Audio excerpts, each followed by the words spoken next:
Welcome, ladies, to the Real Estate Investor Show, providing inspiration, strategies, and insight to empower women investors to live balanced and financially free lives. Now, here are your co-hosts, Liz and Andressa.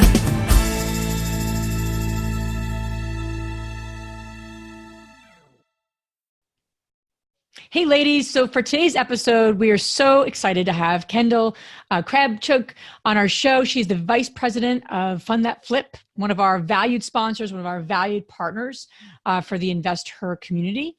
And we get into all things marketing, right, Andressa? We just go in lots of neat directions. So much fun. Yeah, lots of fun. And marketing is kind of fun, right? She talks a lot about, I think what I appreciated most is she talks a lot about how important the creative is and with the analytical. So one thing that stood out that I think you ladies will really enjoy is she jumps into this whole concept of creating customer personas for your business, really knowing your customer and creating kind of profiles for your customers. And I won't go into more than that, but it was just amazing and really some great takeaways there. Yeah, and it's beyond avatar, ladies. It's really beyond. The persona that Liz is mentioning has a name and other good stuff that I'm not going to share right now with you. But one thing that we also talked about is like how we all get overwhelmed, right? Different things going on. And she was very, very specific what you should do to differentiate yourself, your business, your services and products from the other 1,000 people doing the same thing out there. And how can you do that in a way that you don't feel overwhelmed and you really can analyze the results of the strategies that you're applying. So this is an episode full of like very specific tips that you can apply today in your business. Enjoy. Welcome back, ladies. This is Liz. And this is Andressa. Welcome back to the Real Estate Investor Show, where we are on a very big mission to support women living financially free and balanced lives. So we have Kendall Krawchuk on our podcast today. We're really excited about having her. She's from Fund That Flip. Welcome to the show.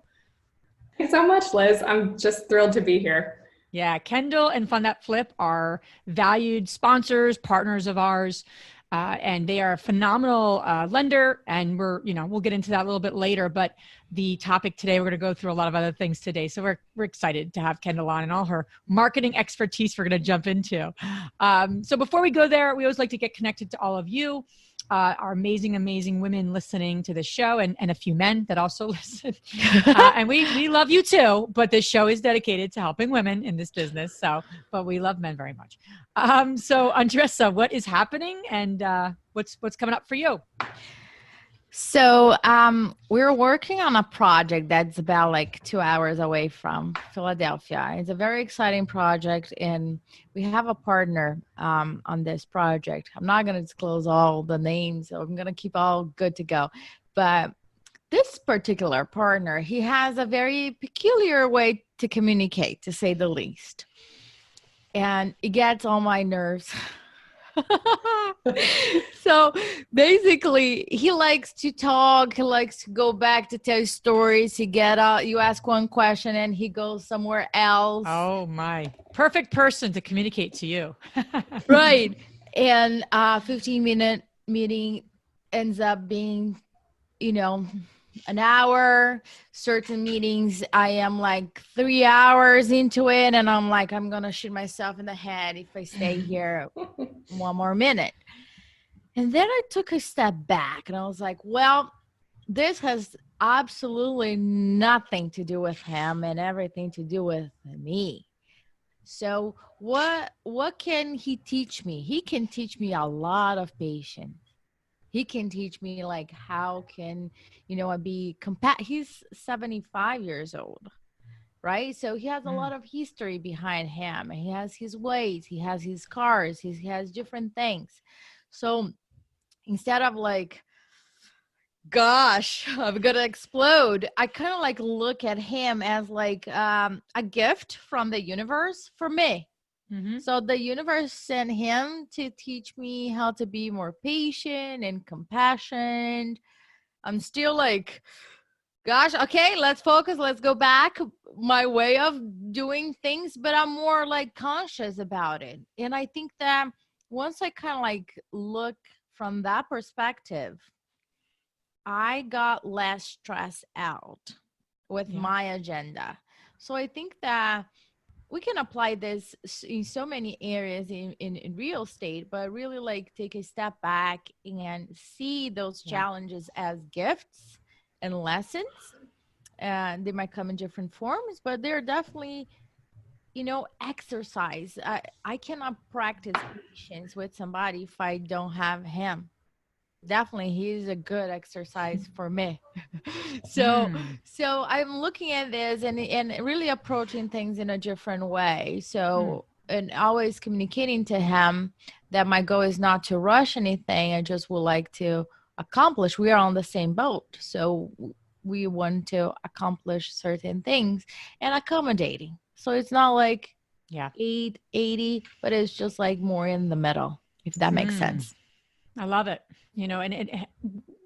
How much more peaceful would we be if we actually, instead of getting annoyed and frustrated, we actually looked at what we can learn and what the gift is, right? I mean, that would be a very big consciousness shift for us as people, not just in business, but in our lives.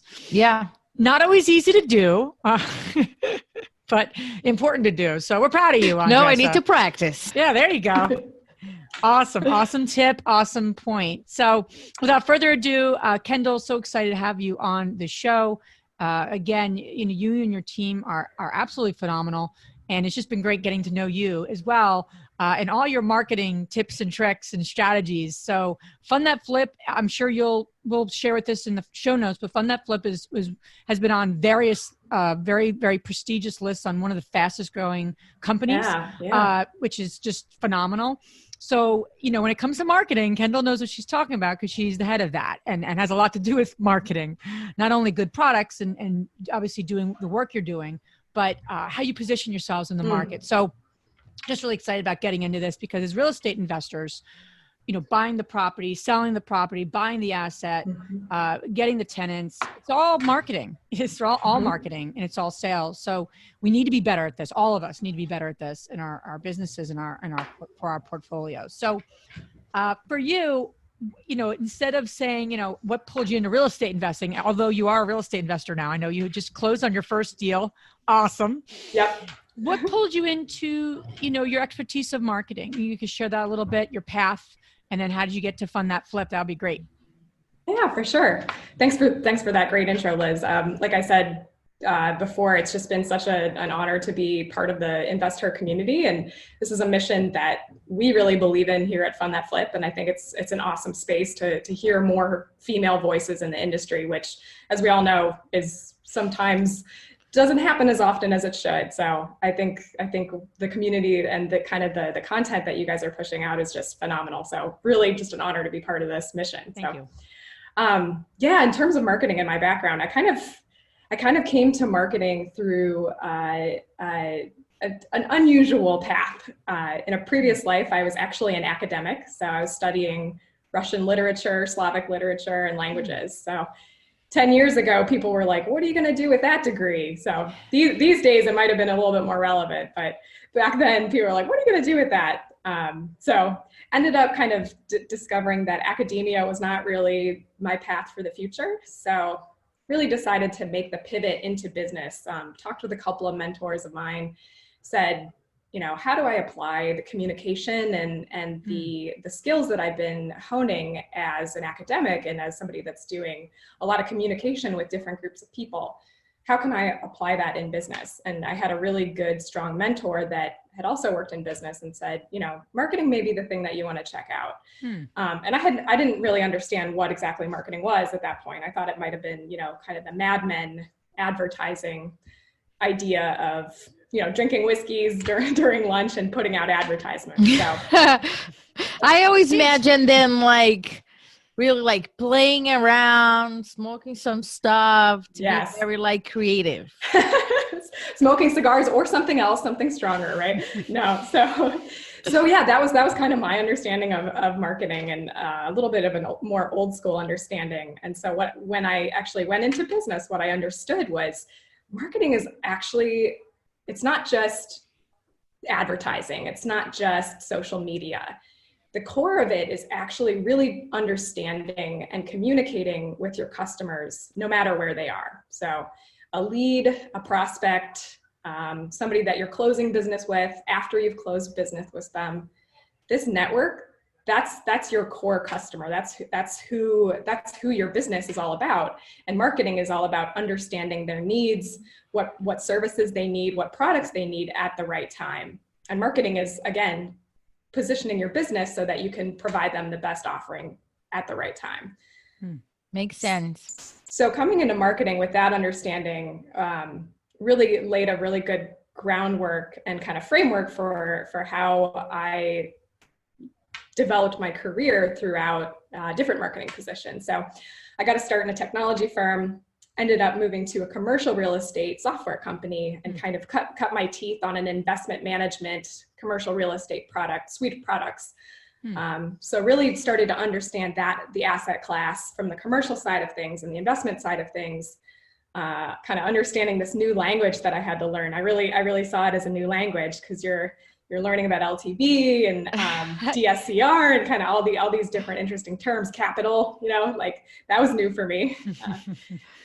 So really learning a new language and applying some of the things I learned about communicating with people to an actual business, communicating benefits, communicating value propositions. So software company, I spent some time, really enjoyed learning about the asset class. Eventually I found that I wanted something that where I could have a little bit more autonomy and creativity, because I think, again, and we'll get into this a little bit more, but I think what's so beautiful about marketing is that it's a great blend of both the creative and the analytical.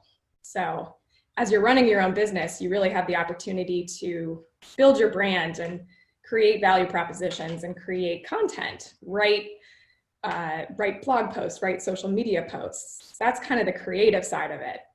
On the analytical side, you get to really see how your strategies are working, right? So are people opening your emails? Are you closing deals based on the marketing campaigns that you're running? That's the analytical side. There's so much data that really can drive your business decisions. And I found that as I grew in marketing, there's a lot of really great opportunities to blend both of those elements kind of the brain, the left and right brain, as it were. So when the opportunity at Fund That Flip came up, really it was too good to pass up. It was a young, small, growing company, a startup. Our founder, Matt Rodak, had a mission that I really believed in and that he articulated really well. And really importantly, he also understood the importance of marketing and approached his business with the customer first. So with that mission and with that vision, really everything aligned, and I knew this was a great opportunity. So ended up here and really learning more about the residential asset class. So it's been really exciting. That's so awesome. And I can totally relate to you because my background is in communication, right? So I went to school for journalism. I did my MBA and then master's in business communication. So sometimes I get that question like, okay, so you threw all of that, off the window? Yeah. Or I was like, actually not.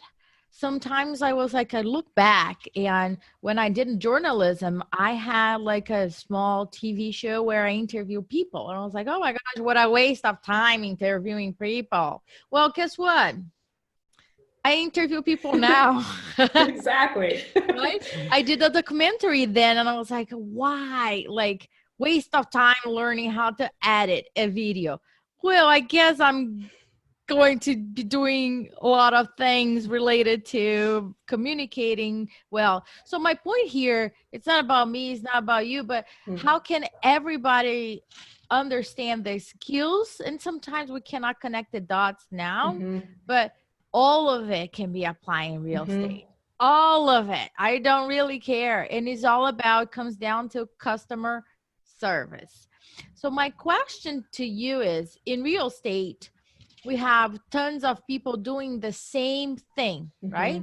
We buy, sell, wholesale, develop, rent. So what is the first step to differentiate my company for from the 1,000 others that are out there selling, quote unquote, selling the same thing? So what should I do first? It's such a great question, Andressa. And I think it's something that every small business and every business that we're running, we have to ask ourselves.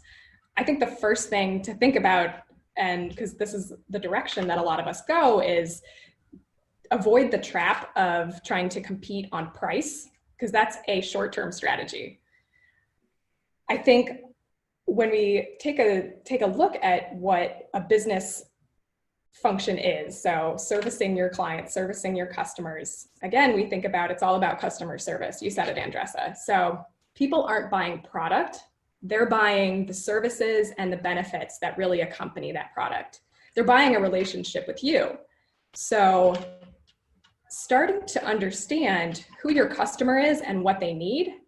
And I talked about this a little bit with Liz.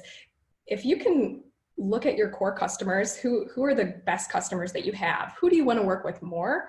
Talk to them, interview them, understand and get a really good baseline foundation for how they say that you're helping them. You can start to use that as your differentiation. You can't do better than taking it out of the words of your customers themselves. So if you can identify, the core group of customers that you want to do more business with and get more people in your network like them, talk to them and use the sound bites from them to really start to develop what your differentiation is. It's going to be different from business to business. So, there's not like a one size fits all approach to this, but if you can take it from their mouth and start to use their language, I think that's a great place to start in terms of differentiation. Yeah, just to piggyback on that. So, for the women listening on our podcast, we've meetups physical meetups around the country. We also are doing a monthly virtual meetup.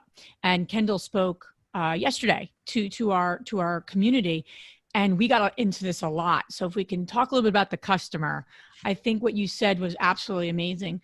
So we all know we need to know our customer, right?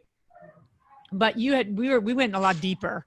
And you were using a term that I'm not even sure if I've ever heard of, the psychographics. Yep. Okay. Psychographics. Yeah. I am a psycho half the time, but psychographic data. And I think that's really, so let's break down what you need to know about your customers, because everyone wants to start marketing. Everyone wants to start to get their name out there.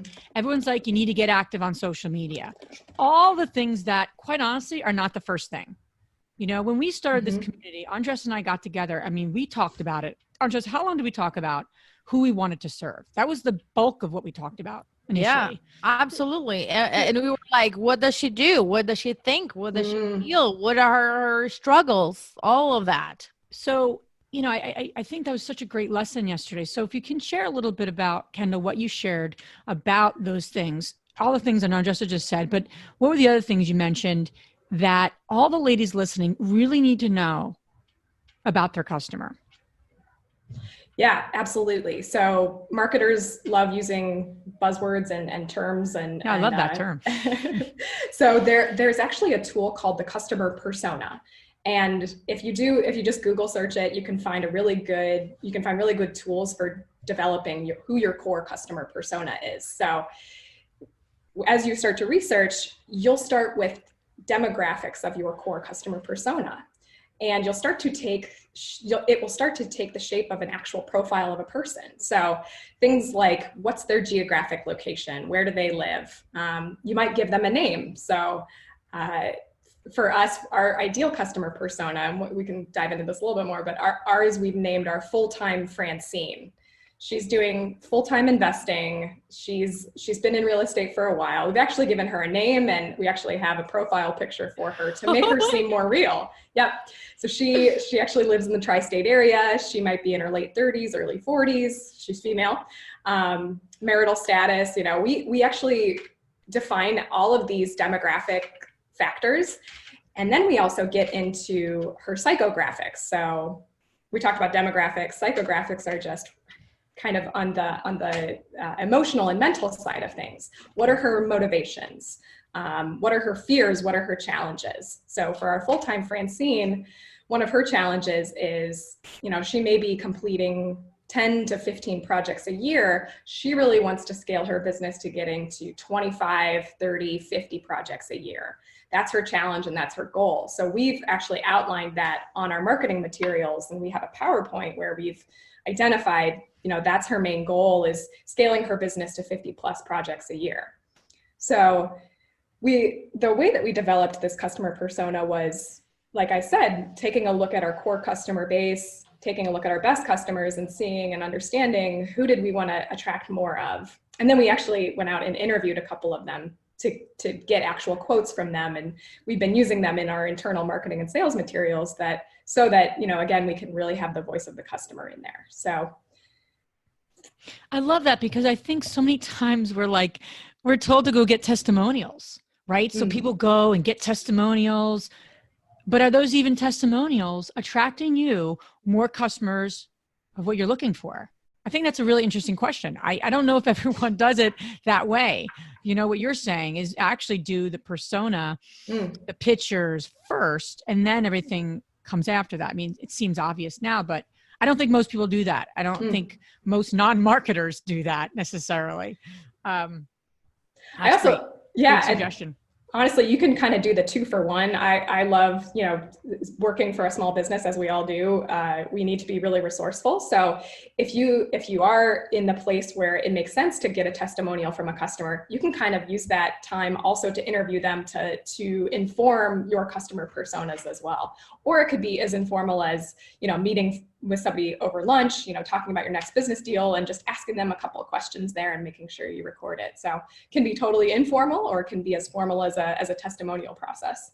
That's awesome. So on our women's mastermind group that Liz and I created, and we are running it every single month for the past 4 or 5 years, I don't know, something like that. We're reading right now. We usually read a book every couple of months, and the book that we are reading right now is called Superfans. It's from Pat Flynn, and he talks about lyrics.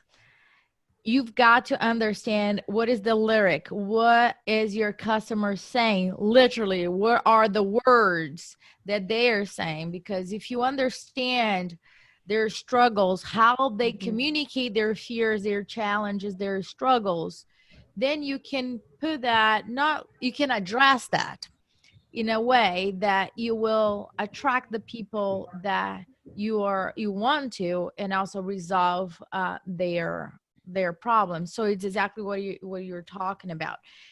My question now is, we all hear about Facebook, Instagram, Snapchat, what else? There's some new ones that we talked about yesterday, right, Yeah, Kendall? TikTok is what Generation Z. I never even heard of that. I was like, TikTok, is that a game? I heard of this TikTok thing. You heard of it? And there's people I saw on a Facebook group another day saying, do you use TikTok to communicate about your real estate deals? And people were either so excited about it or like, what the hell you're talking about? And I was like, don't have time to read and research this right now. It's not on my priority. Yeah. So I was like, one more to the list. I know. Yeah. So in your opinion, let's say Francine, right? Francine does not have time to go on every single social media and download every single app and be so for Francine, she needs to focus. So what should be her top 3 social media that she can really get out there? Because not being out there is also detrimental, in my opinion.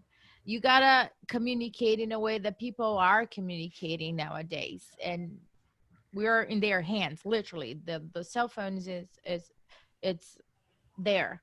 So how can they focus, and what social media should they be focusing on?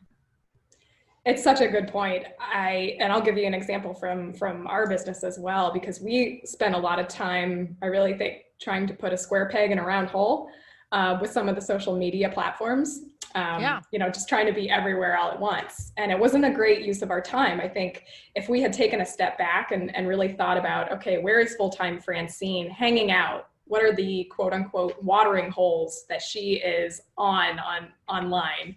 I think that would have saved us a lot of time and blood and sweat and tears. So for us, what has worked is, again, talking to our customers and understanding, where are they doing business, understanding, where are they kind of posting their materials.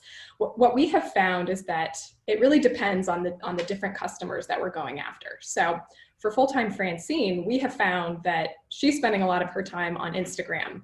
So she already has an end buyer that she has in place, and she knows that end buyer is on Instagram. So she's spending a lot of time posting photos of available properties, recently sold properties, really showcasing her entire real estate business, which then in turn allows us to do our own marketing on Instagram, because we know that she is doing her business on Instagram.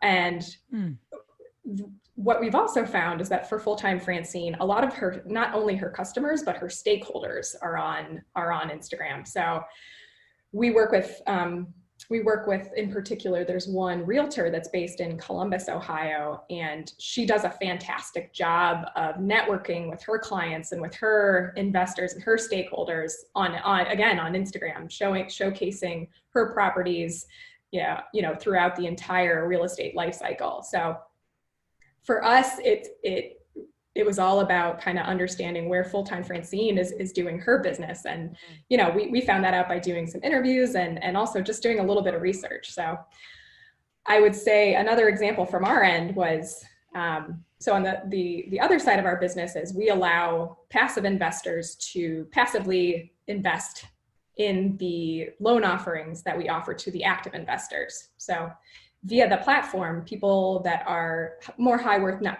worth individuals can come to the platform, invest in loan offerings, make 9 to 11% returns. So this is the passive investor side of our business. And we've found that a lot of them are not necessarily on Instagram or Facebook, but spending a lot of time on LinkedIn. And for us, this strategy was key in finding out that group, because we're really able to pinpoint high net worth individuals based on the title that they have on their LinkedIn. So doctors, lawyers, it was really easy for us to target that group of individuals, because basically their title showed that they could potentially be a customer with Fund That Flip. That's so funny. So this is what happened this week. I got a message. My profile on LinkedIn is just there, and I update once in a while. I have no idea about what's going on. But I started researching a little bit more about it, because a friend of ours, Josh McKellen, he texted me and he's like, "What is your page on LinkedIn?"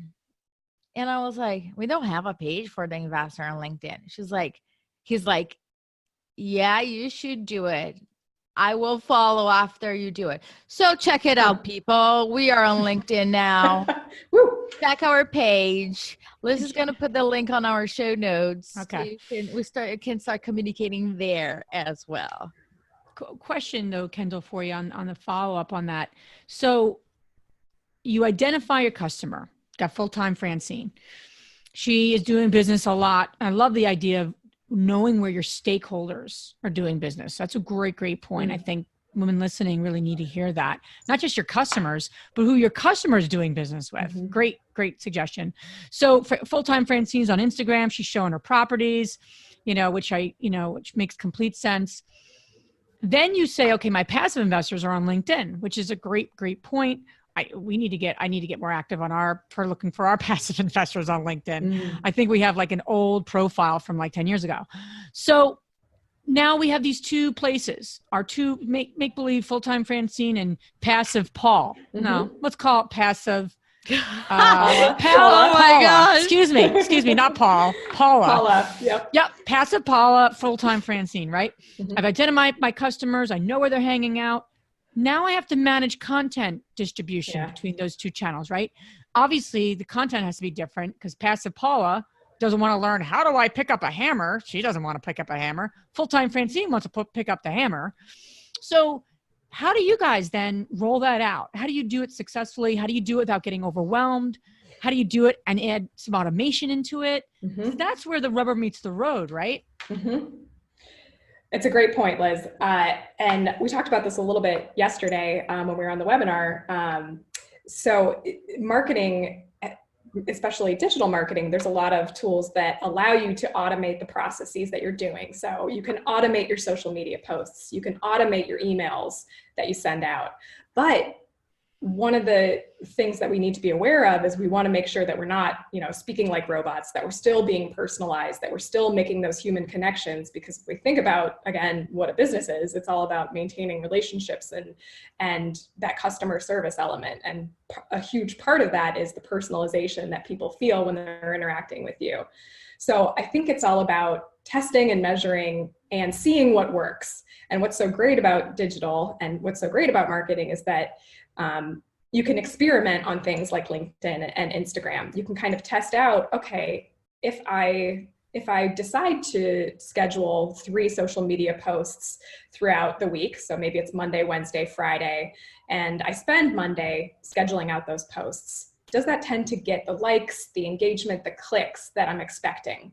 Now, if it's not, I can always readjust that strategy. So maybe I try to do that for a month, and if I'm not getting the results, exactly. You see what happens. And if that's not working, maybe you experiment and you post more. Maybe you experiment and you post less.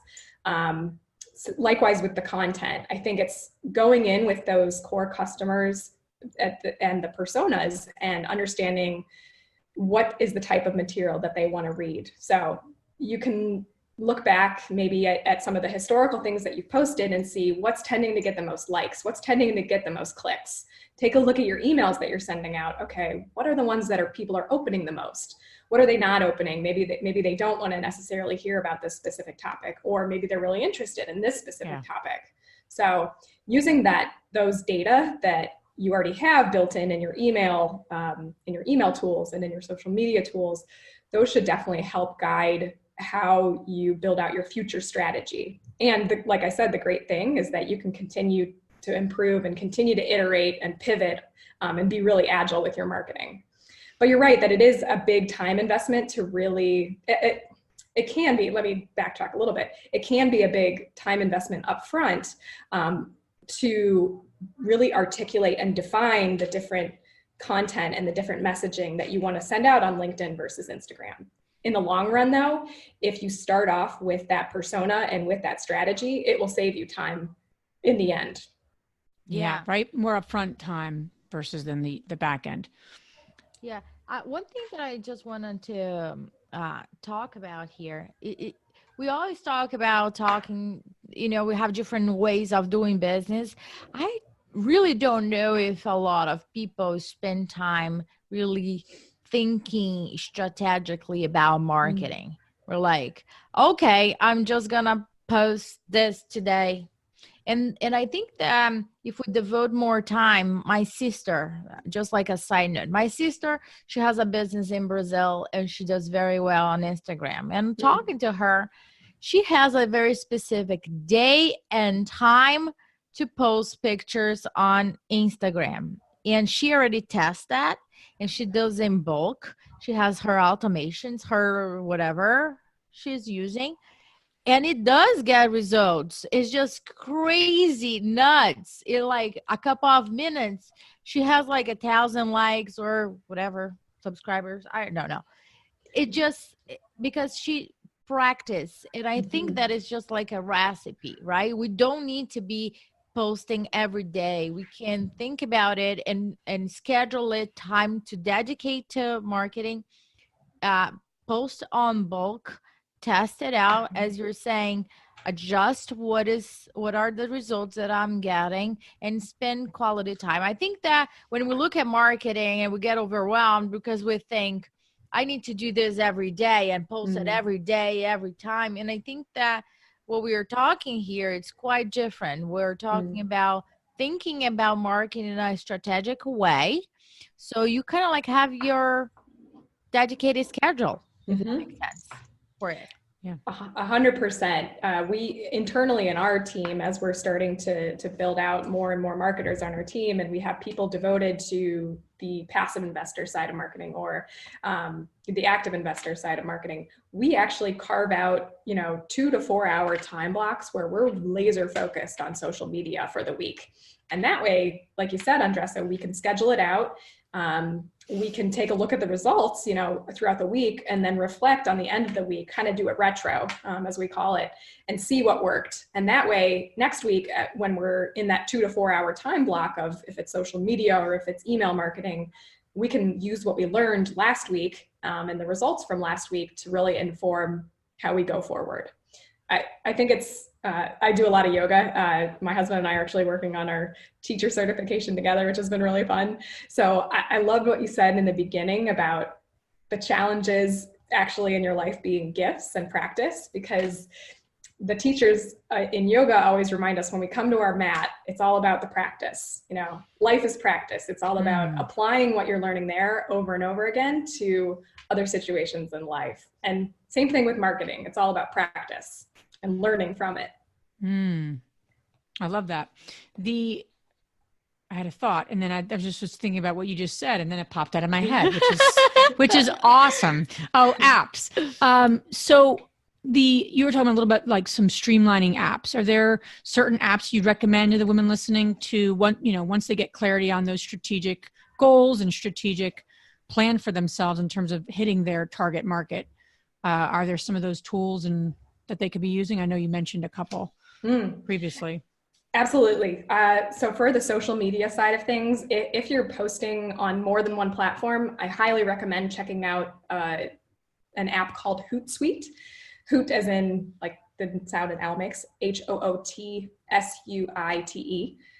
It really allows you to integrate all of your branded social media platforms from Instagram, LinkedIn, Twitter, Facebook, kind of the whole gamut. And you can schedule in bulk and also kind of schedule out even several weeks. And the analytics that are built into Hootsuite are really powerful and again, show you what's working and what isn't. There's some really good dashboards that are really easy to use. It's really, honestly, the barrier to entry on Hootsuite is fantastically low and easy. And it's free, I believe. I think there's a freemium version, but you can at least start off free, which I think is always fantastic for small businesses. On the email side of things, I would highly recommend looking at a marketing automation platform. Again, something that's free or really low cost is MailChimp. If you've ever tuned into NPR, you probably heard their commercials on there. MailChimp really evolved out of doing email marketing, and now it's a pretty robust platform that allows you to also manage your customers and manage your contacts. And again, I believe there should be a free version. If not, it should be a low cost to entry.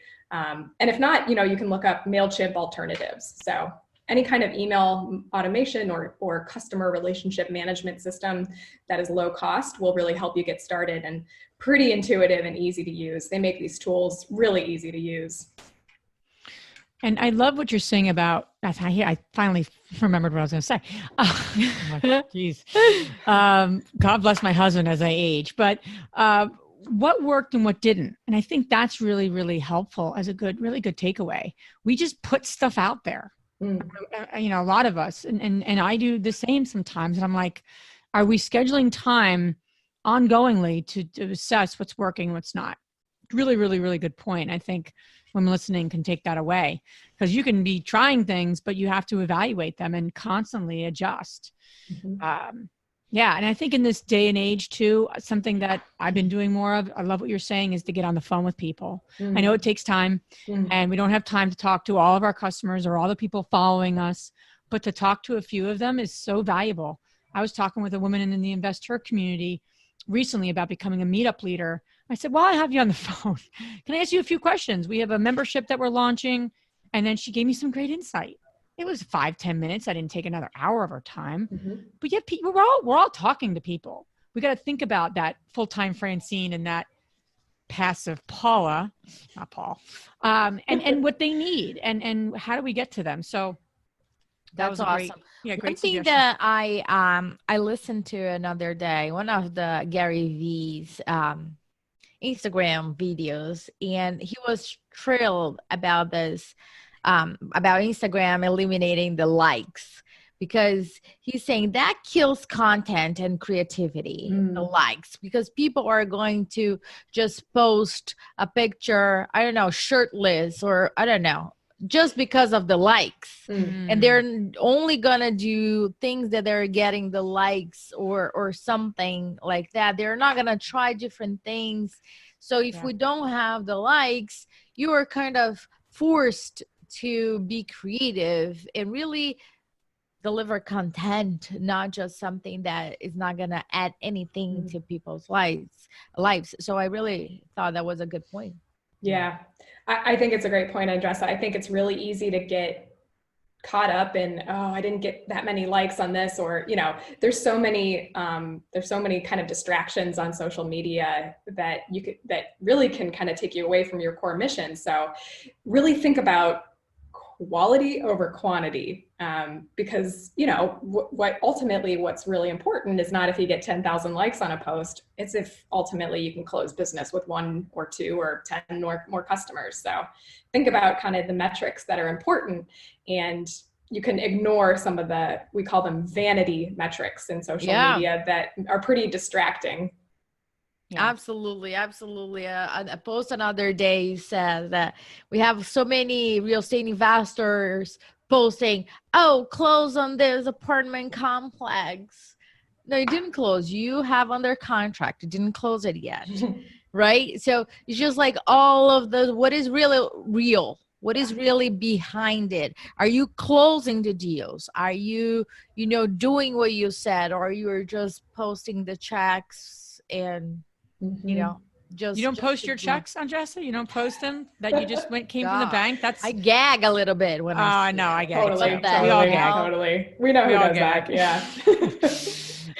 Kendall, thank you so much. If you can share a little bit about how the women listening can connect with you, and also who you folks are working with, because you're not just funding flips, you're funding short-term rentals, you're funding new construction rentals. Yep. I mean, you could speak better than I can, but if you can share that, because we all need more funding solutions for our growing real estate businesses.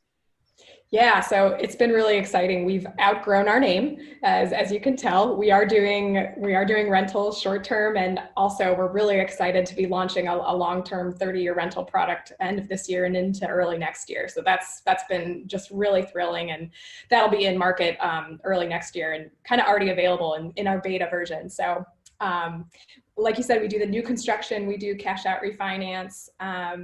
So yeah, kind of across the board, anything that is residential investment, we take a look at.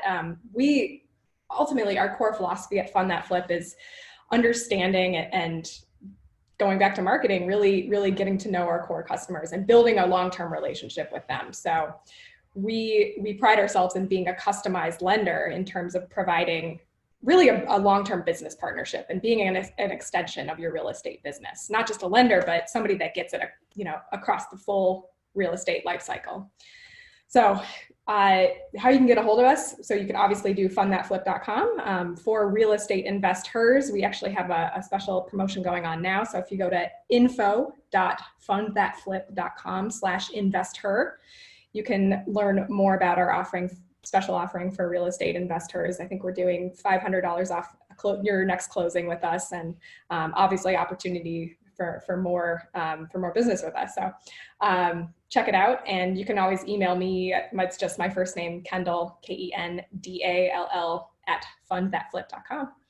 Awesome. And all this information you guys can find on our show notes, including the links for the investor code. So Kendall, now we're going to transition to our fabulous 3 questions. And the first one is, what's the most transformational book you have ever read? Oh, that's a good one. I would say I have two, and I'm looking at them right now because they're in my bookshelf. So this one, yeah, I'll just grab it. So Simon Sinek, I think for a lot of people, start with why. This has just been so transformational. The subtitle is How Great Leaders Inspire Everyone to Take Action. And again, it's all about kind of coming back to finding what your core mission is, what your why is.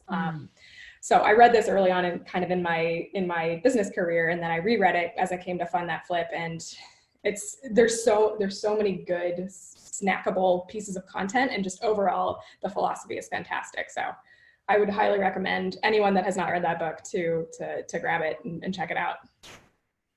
Awesome. The second question is, what's the most powerful routine you do to create a financially free and balanced life? Besides yoga. I was gonna say yoga. I think it's coming back to on a daily basis. My husband and I sit down when we're eating dinner together, and we say, okay, what's our plan for the next week?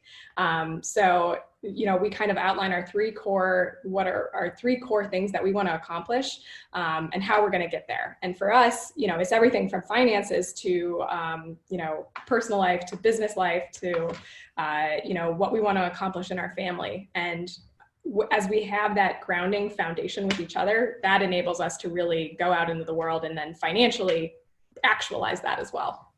That's awesome.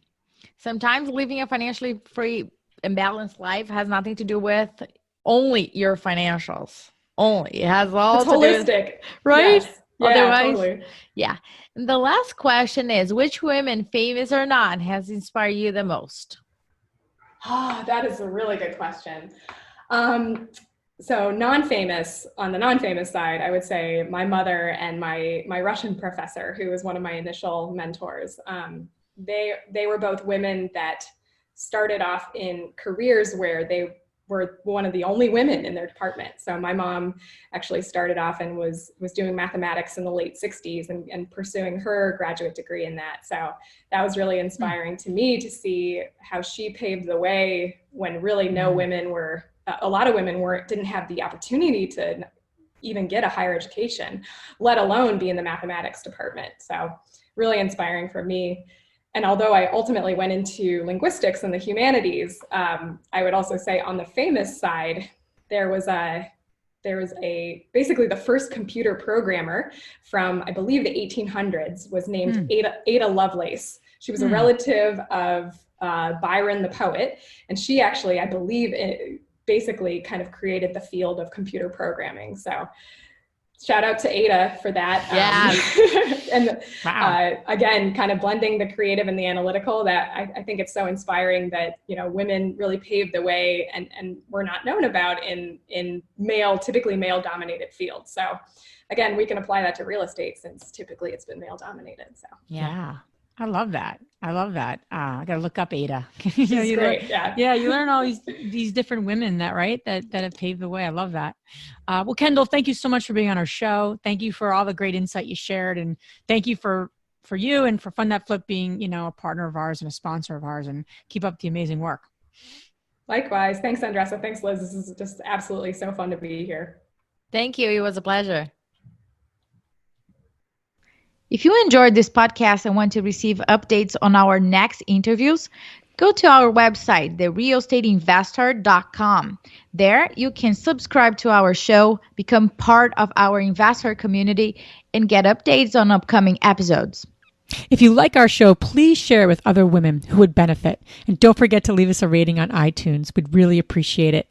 And as always, we encourage you to take one action as a result of today's show and put it into motion so you can live both a financially free and balanced life. Thanks for spending time with us. Ciao.